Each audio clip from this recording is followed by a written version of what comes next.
Olá, bancário e bancária.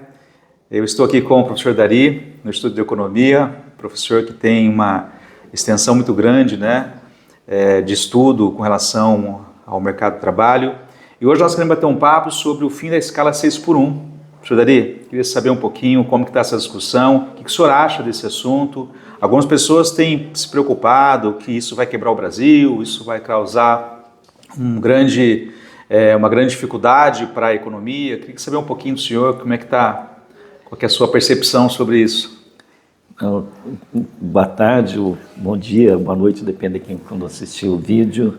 É uma alegria nossa poder fazer esse bate-papo aqui com o Orival, com os sindicatos bancários de Campinas, são nossos parceiros no trabalho conjunto.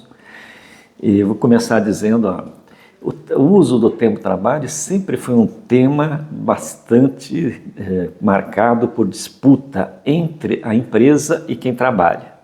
Porque, no fundo, se você trabalha mais horas, são tempo da tua vida que você está perdendo e está se dedicando ao trabalho. Se você trabalha menos horas, teoricamente, você tem mais opção de fazer outras atividades para além de só trabalhar. Aqui, o debate recente, por que é importante esse debate? Primeiro, vamos começar o seguinte, porque não é a organização da vida de quem trabalha aqui, ela é um aspecto fundamental. E, no tempo atrás, toda a nossa vida do tempo assalariado era determinado só pela empresa, e as pessoas só ajustavam aquilo que as empresas queriam. Depois das lutas sindicais, das lutas trabalhistas, você começou a colocar limites na forma como as empresas podem utilizar o tempo de vida das pessoas. Então, reduziu a jornada para 8 horas, o descanso final de semana, mas isso ajudou a organizar a atividade econômica, mas também ajudou a organizar a vida em sociedade. Então, todas as políticas públicas, a forma de você ter uma sociedade sadia, das pessoas poderem se encontrar no final de semana, são aspectos fundamentais para dizer a vida de quem trabalha, ela não se reduz só a ser um tempo produtivo. A pessoa precisa viver outras dimensões da vida. Quando esse debate aparece, do ponto de vista histórico, sempre ele vem vinculado com uma outra discussão, que é uma discussão econômica. E a produtividade, como é que fica? Ou seja, o que é a produtividade? É o número de horas dedicado versus a riqueza produzida. Ou melhor dizendo, é o número da riqueza produzida versus o número de horas trabalhadas. E aqui se fala, agora também o discurso de muitas entidades empregadores e alguns economistas mais ortodoxos, que o Brasil não tem produtividade para suportar essa redução da jornada de trabalho. Não é verdade. A última vez que a gente reduziu a jornada de trabalho foi em 1988, ou seja, há quase 38 anos. Quase 38 anos. E a partir de 88 nós tivemos 30% de ganho de produtividade sem que essa jornada geral tenha sido reduzida. E na Constituição de 88 o discurso era o mesmo naquele momento. Vai reduzir de 48 a 44 horas semanais e o Brasil vai quebrar. E nada disso aconteceu. O que teve foi um processo de adaptação das empresas, primeiro utilizando um pouco mais de horas extraordinárias, mas pagando horas extraordinárias, e depois foi se organizando a jornada dentro daquilo que era estabelecido do ponto de vista legal, especialmente nos anos 2000. Mas nossos estudos mostram que não tem uma empresa que se declarou que faliu porque a jornada diminuiu naquele momento histórico. Então, agora, por que vai quebrar agora? Vai gerar informalidade, desemprego? Nada disso tem comprovação do ponto de vista histórico. É o mesmo discurso que anunciaram quando implementaram a reforma trabalhista no Brasil em 2017. Que isso era importante para gerar emprego, que isso ia dinamizar a economia, mas nossos estudos todos mostram que não teve efeito positivo na geração de emprego. Se a taxa de emprego é mais baixa hoje, não tem nenhuma relação com a reforma trabalhista de 2017, porque o emprego ele é determinado por muitos fatores mais complexos. Então, ou seja, esse discurso catastrofista de que a economia não pode suportar a redução da jornada de trabalho e fim da escala 6x1, não tem comprovação histórica e sempre foi utilizado para as empresas como forma de buscar inibir que direitos trabalhistas sejam conquistados ou se contrapor a direitos trabalhistas. Então, os estudos nossos todos mostram que hoje, com as novas tecnologias, com os ganhos de produtividade nos últimos 38 anos, é possível sim reduzir a jornada de trabalho de 44 para 40 horas semanais, e é possível sim acabar a escala 6x1.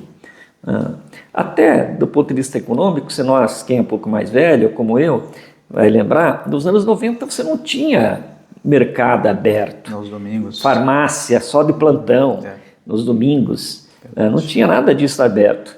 E a economia, a vida das pessoas funcionava. Agora mesmo o Espírito Santo fez um acordo coletivo de todos os mercados fechar no domingo. E o resultado mostra que a atividade econômica, o resultado econômico dos supermercados continua sendo o mesmo, porque a renda das pessoas é dada. Então não afetou nem negativamente o emprego e nem a economia. Então, ou seja, que estamos dizendo que a redução da jornada de trabalho e o fim da escala pode proporcionar não só resultados, não pode proporcionar não só alguma elevação de custo para alguma empresa ou outra, mas pode proporcionar ganhos econômicos também. Se olhar o reverso da moeda. Quais são os ganhos econômicos? O primeiro grande ganho econômico é que as pessoas vão ter mais tempo para fazer outras coisas. Então isso pode estimular atividades como na área do lazer, do entretenimento, da alimentação fora do lar, de viagens, portanto de turismo. Então, ou seja, ele tem o efeito também dinamizador da economia, desde que não signifique redução dos salários. Em segundo lugar, quem contrata tem um custo de contratação, de treinamento das pessoas. E os estudos mostram que a redução da jornada de trabalho e o fim da escala 6x1, ele é um fator de reter pessoas no trabalho. Então, tem um ganho desse ponto de vista. E, além disso, mostram que as pessoas que adoecem aqui diminuem muito. As faltas também diminuem muito. Ou seja, tem efeitos econômicos também positivos. Além disso, os estudos também mostram, em geral, as empresas que reduzem a jornada e têm uma escala mais pró-trabalhador, as pessoas também se tornam mais produtivas, ficam menos exaustas, menos cansadas e, portanto, dão resultados econômicos mais favoráveis. Então, ou seja, eu sei que estou sendo bastante longo, um pouco na resposta. Primeiro, temos que refutar essa argumentação catastrófica de que o Brasil vai quebrar se isso adotar, porque isso não tem nenhuma comprovação empírica. Segundo, eu também tenho efeitos positivos para vários setores, não é só no negativo, do ponto de vista econômico, estou falando. Tá? Então, acho que tem por isso que está mais do que na hora do Brasil reduzir a jornada de trabalho e eliminar a escala 6x1. Interessante, professor, que esse movimento, o fim da escala 6x1, nasceu de um trabalhador, né, lá no Rio de Janeiro, que estava discutindo exatamente isso, vida além do trabalho, né, até criou o termo VAT, né, vida além do trabalho. E também o professor estava falando de estudos mostrando que quando você reduz a carga de trabalho, as horas de trabalho, você tem um ganho de produtividade, né? A gente tem também o nosso, para você bancário entender, que nós temos na mesa de reivindicação nossa, né, que a gente quer reduzir a carga de trabalho também do bancário para 4 dias. Mostrando exatamente isso, já tem estudo hoje mostrando que você vai ter um ganho de produtividade quando essas horas trabalhadas são reduzidas. Então é importante de pensar, porque no meio bancário, você tem uma quantidade de adoecimento hoje, uma quantidade de pessoas que adoecem, que é significativo. Então isso faz todo sentido, né? E com a evolução tecnológica, tem que pensar exatamente nisso. Como o professor disse, a importância de você ter mais qualidade de vida, isso é muito importante. Muito bom, professor. E aí, acho que essa questão da 4x3, isso aqui surgiu no debate internacional como uma contra-reação ao tipo de trabalho que foi criado no período recente. Porque, o que estou dizendo isso? Hoje, todo mundo pode perceber de que grande parte das ocupações é de baixa qualidade, né? São ocupações com salários muito baixos, jornadas relativamente extensas e flexíveis, né, que a empresa tem o poder de definir mais claramente como utilizar o tempo de vida das pessoas e que não tem grandes perspectivas de ascensão profissional. né? Essa é uma realidade do mercado de trabalho aqui e lá. E, ao mesmo tempo, essa pressão por resultado, por metas que se impôs no período mais recente, gerou um processo de adoecimento muito grande. As doenças psíquicas cresceram imensamente, né? Você tem os dados aí do Ministério da Previdência, os afastamentos por doenças psíquicas, elas quase dobraram nos últimos anos, né? E é um problema muito forte no período recente. Então isso, alguns setores, inclusive empresariais, perceberam isso.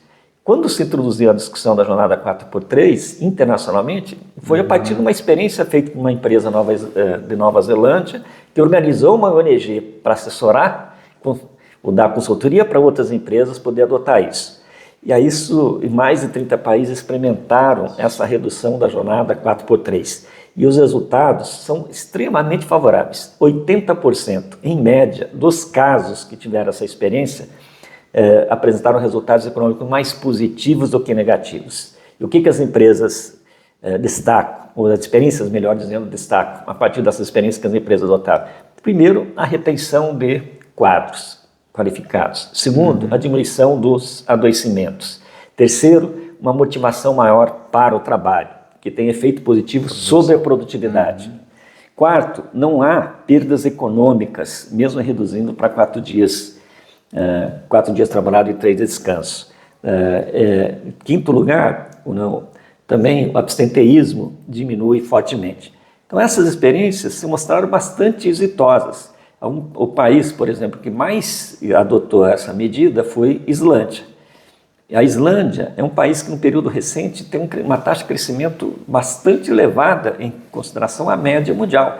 É claro que a taxa de crescimento não tem a ver com a redução da jornada de trabalho, mas dá para dizer o contrário. A redução da jornada para 4 dias trabalhado e 3 descansos não afetou negativamente a economia.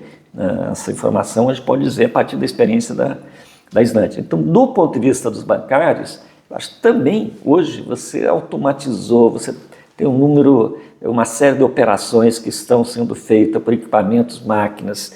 É possível, e ao mesmo tempo uma pressão muito grande sobre os bancários para poder apresentar resultados. Então, é possível sim discutir com bastante consistência essa tese de reduzir a jornada para 4 dias trabalhado e 3 descansos. Acho que isso é uma reivindicação mais do que atual e aproveitando um pouco a onda que esse debate tem apoio na sociedade brasileira, é uma questão, acho, fundamental a ser levada em frente nas campanhas salariais dos bancários. Muito bom. Esse ano nós temos a nossa renovação da nossa Convenção Coletiva de Trabalho, né? Nosso CT, até dia 31 de agosto, e esse tema vai estar na mesa. Mas é importante as pessoas saberem que isso é possível, que não é uma teoria, né? Não é uma coisa assim que você inatingível, não, é fato. Já teve estudo, então está mostrando exatamente que isso é possível. Acho que é importante a gente fazer essa discussão, aproveitar a discussão da fim da escala 6x1 e também olhar para a nossa categoria. Como o professor disse, nós temos um adoecimento assim, por metas, por pressão, que é significativo na nossa categoria. Muito bom, professor. Mas também é importante considerar que nos últimos 15 anos, desde os anos 90, 30 anos, internacionalmente, no Brasil, prevaleceram algumas teses sobre a questão do trabalho que não entregaram os resultados esperados. Então, se ampliou nesses últimos 30 anos uma liberdade maior das empresas poder determinar as condições de contratação, uso e remuneração da força de trabalho. E uma das questões que mais alterou foi o uso do tempo do trabalho.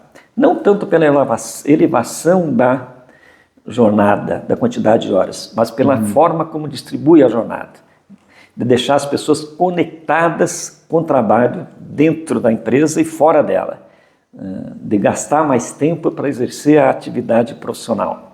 Então isso mudou substantivamente, e sempre isso mudou sob o argumento de que isso daria mais emprego, que isso seria fundamental para a economia, mas os dados que nossas pesquisas mostram, esses resultados não apareceram. Pelo contrário, isso ajudou a precarizar o mundo do trabalho. O caso dos bancários tiveram a capacidade de resistir a uma reivindicação dos bancos de ampliar a jornada para 6 dias por semana, incluir o sábado como dia útil. né? Lembra desse debate? Lembro. Desse debate, tornar o sábado como um dia útil.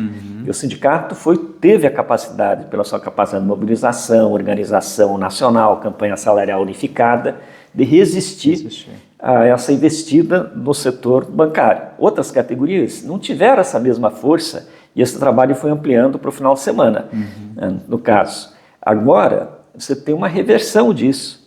E isso acontece em alguns momentos históricos, em que as empresas começam a ter dificuldade de conseguir organizar a sua atividade utilizando essas jornadas mais longas. Eu sempre costumo citar que quando tem na literatura que é conhecido um período do chamado Fordismo. O que é o Ford? Por que é conhecido o Fordismo? Quando o Ford criou a linha de montagem para fabricar o carro T preto, ele teve uma grande dificuldade de conseguir trabalhadores que tivessem disciplina, todo dia aí fossem lá na linha de montagem e tal.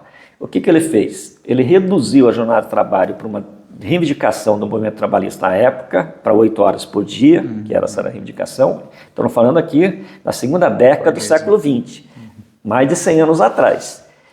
Reduziu para 8 horas dia a jornada e elevou o salário de 2,5 para $5 dias. Por que ele fez isso? Ele tinha alguma preocupação social? Nenhuma. Não, simplesmente ele fez isso porque ele precisava de um disciplinamento da força de trabalho para aquele novo método que ele estava desenvolvendo. Hoje, com as mudanças tecnológicas, você tem um nível, as pessoas estão percebendo, pós-pandemia, de que a vida não se reduz a só trabalhar, que a vida é muito mais rica, que a gente tem que viver outras dimensões e que a gente quer ter trabalho que nos deixa numa condição de a gente poder viver todas as dimensões da vida. Essa é a questão mutuamente colocada. Isso é uma contraposição muito clara o que foram as tendências do mercado de trabalho no período recente, que foram na perspectiva de precarização do trabalho. Hoje, por exemplo, 73% do total dos ocupados ganha menos que 2 salários mínimos. E grande parte das pessoas aqui trabalham num espaço muito curto numa empresa, que a rotatividade é extremamente elevada, especialmente os serviços mais precarizados. E quem que é mais atingido por isso? As mulheres, que estão, maioria na jornada 6x1, elas que trabalham formalmente, as pessoas negras, os jovens, os que ganham menos, que estão dentro dessas jornadas 6x1. E acho que aí para o bancário, que é uma condição da natureza do seu sindicato, é desenvolver um sentimento de solidariedade. E a gente tem que compreender, a pessoa que trabalha 6 dias por semana, ela não consegue organizar direito a sua vida. O que ela vai fazer se tiver mais descanso? Ela que resolve. Ela que resolve. Se ela precisa ter uma renda, que ela vai buscar outra renda, mas ela tem espaço e opção de poder viver essas outras dimensões da vida, que eu acho que isso, mesmo para os bancários que não são atingidos pela escala 6x1, aqui eu acho que tem que ter um movimento de solidariedade com as pessoas que estão numa condição mais precária nesse mundo laboral. E por isso que acho que é importante, um apelo importante para os bancários, apoiar também essa reivindicação, se mobilizar e mostrar que a gente quer uma sociedade um pouco mais organizada, que a vida das pessoas vale a pena ser vivida e a pessoa não pode ser simplesmente uma engrenagem de uma máquina voltada para ganhar dinheiro, que é o objetivo das empresas, mas que tem que ter o reverso daquilo que se produz como riqueza, uma parte disso seja voltado mesmo para o bem comum da sociedade e seja voltado individualmente para cada trabalhador e cada trabalhadora. Muito bom. O professor disse, eu achei interessante essa última fase que o senhor está falando, porque nós tivemos agora um movimento recente na Argentina, que foi a ampliação da carga horária, né?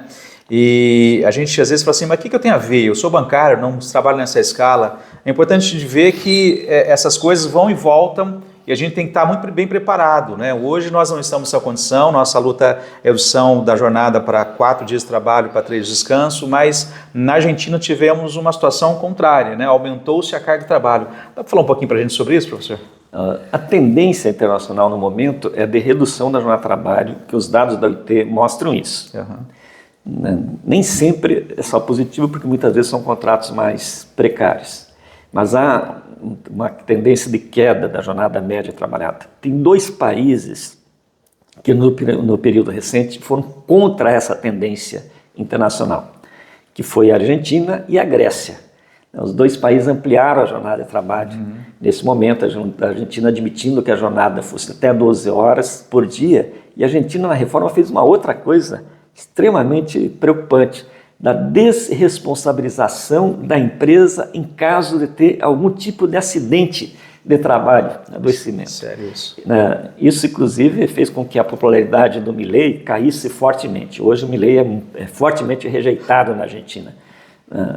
Então, por que o Milei na Grécia? Qual é a lógica? Dizer, não, se as pessoas trabalharem mais, isso vai atrair investimento das empresas, que isso vai dinamizar a economia, isso vai gera mais desenvolvimento e bem-estar. Mas só que os dados não corroboram com isso. A Argentina hoje é um dos países que mais está perdendo empresas médias e grandes, produtivas. Várias empresas multinacionais estão fechando na Argentina porque você está contraindo demais o mercado de trabalho interno na Argentina e estão optando em colocar suas instalações em outros países. Então você tem uma taxa de desemprego muito elevada, tem uma economia de muito baixos salários nesse momento, as pessoas precisam fazer muitos outros bicos, então você tem uma ampliação inclusive da jornada média pelas condições precárias do mercado laboral criado. Então tem a reforma e tem o mundo real da precariedade que faz com que as pessoas precisam trabalhar mais tempo para poder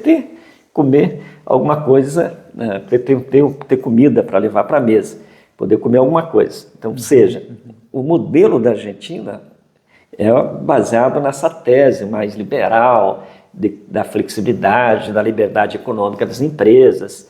E essa tese, ela não tem apresentado resultados positivos para o conjunto trabalhador. Isso mal comparando, se você quiser, quais são os países que conseguiram ter melhor desempenho econômico no período recente? Foram os asiáticos. Por que foram os asiáticos? Porque são economias que não são baseadas na lei do mercado, da concorrência, por isso simplesmente. São economias que têm algum grau de organização, de planejamento e de condução. E elas conseguem conseguem ter resultados econômicos muito mais promissores do que os países que seguem essa lei.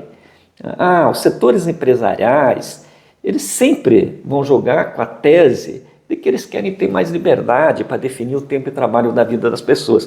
Por isso vão pressionar sempre os governos, aqui na Argentina e em qualquer outro lugar, para ampliar a jornada, para flexibilizar a jornada, para não ter limites na forma como eles podem utilizar a jornada. Mas, assim, se isso individualmente parece bom para uma empresa, mas para o conjunto da economia, isso não é bom, não é positivo, para o conjunto da economia, porque, como já dizia um grande economista, Keynes, nem sempre aquilo que é bom individualmente para um agente econômico vai ser bom para o conjunto da economia. Ele lembrava, só para deixar isso mais claro, ele lembrava, se uma empresa começa a ter recessão, começa a diminuir seus gastos, isso tem um efeito negativo sobre as outras empresas também. Então a economia, em vez de crescer, vai diminuindo, porque na economia, numa economia como a nossa, complexa, não são as decisões individuais, não é resultado da somação das decisões individuais, depende da forma como você organiza e conduz a economia como um todo. Aqui também há uma pressão imensa do setor empresariado de querer ter liberdade, de não querer incorporar direito, de ter trabalhadores que são servos, como disse, você lembrou do Rick, falando, chega num regime escravocrata, que eu não posso, que eu fico preso ao trabalho, eu preciso ter vida para além do trabalho. E isso foi uma coisa que ganhou tanta repercussão nas redes sociais, porque isso é uma coisa muito concreta que as pessoas estão sentindo. E aí, por isso que estamos num momento muito propício, a gente não pode perder essa oportunidade. Se a gente não conseguir aprovar esse ano, dependendo dos resultados eleitorais, ano que vem isso vai ser jogado de novo para as calendas, ou seja, sem perspectiva de ser aprovado. E também por isso que é fundamental a gente se mobilizar agora, para você não ter uma transição muito longa, né, no fim da escala 6x1 e redução da jornada de trabalho. É que essa transição seja mais curta possível, para você ter efeitos concretos para melhorar a condição de vida das pessoas, que as pessoas consigam perceber que agora sim se adotar uma medida que de fato vai ajudar a melhorar a sua condição de vida. Ok, nós tivemos uma aula aqui com o professor Dari, né? Acho que para mostrar para a gente que essa questão do fim da escala 6x1, ela é possível não apenas por teoria, ela é possível por questões econômicas mesmo, por estudos, né, que mostram isso. Então isso fortalece bastante o nosso argumento para dizer que nós, bancários, estamos juntos com os trabalhadores, né, pelo fim da escala 6x1. E agradeço muito ao professor Dari por ter nos esclarecido isso. Gosto de dizer o seguinte, se você vai no banco hoje procurar um profissional para fazer investimento, você vai procurar uma pessoa que tenha bastante conhecimento sobre aquilo, né? Então nós viemos procurar hoje o professor Dari aqui porque sabemos que é um estudioso da área e realmente fala dados empíricos, né, para mostrar para a gente que isso é possível. Então, eu quero agradecer isso, a oportunidade, faz parte um pouco do nosso trabalho como pesquisadores, também apresentar o resultado da nossa pesquisa para a sociedade, então sempre é uma oportunidade muito gratificante poder dialogar com sindicatos bancários e ajudar com nossos estudos subsidiar as existências e as lutas, que é isso que é mais importante, porque isso que muda a realidade.